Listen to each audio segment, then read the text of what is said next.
जब दृष्टि पाप की तरफ होगी तो अशुभ आरंभ होगा और जाप की तरफ होगी तो पुण्य आरंभ होगा। यह दो शाखाएं शुभ अशुभ के आधार पर पैदा होती हैं, जिन्हें हम पुण्य पाप कहते हैं।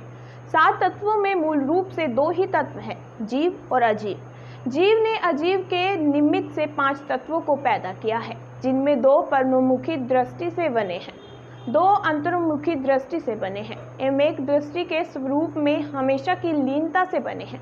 उपरोक्त प्रवचन तारण तरण जैन चैताल्य ग्यारसपुर में विराजमान इतिहास रत्नाकर अध्यात्म रतन आत्मनिष्ठ साधक बाल ब्रह्मचारी श्रद्धेय बसंत महाराज ने अष्टाहिंका पुरुष के शुभारंभ के पहले दिन दिए। उन्होंने बताया कि अष्टाहिंका समय दर्शन के 8 अंगों की आराधना का पर्व है। यह समय दर्शन उस जीव को होता है जो यथार्थ वस्तु स्वरूप को स्वीकार करता है।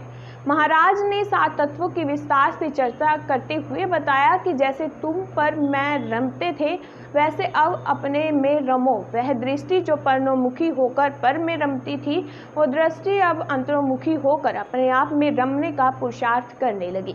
इससे जो कर्म का अंबार आने लगा था, वह थोड़ा थोड़ा होकर कम होने लगा। उसका नाम निर्जरा है।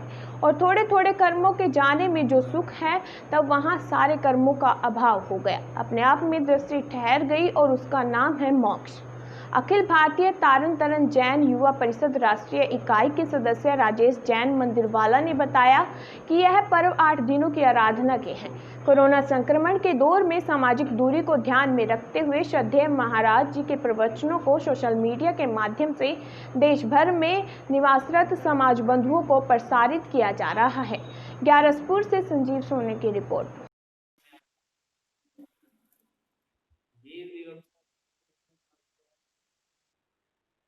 भिन्न भिन्न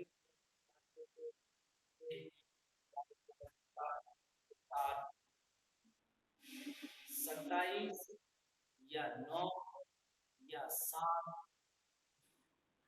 ये सब समझने की अपेक्षा से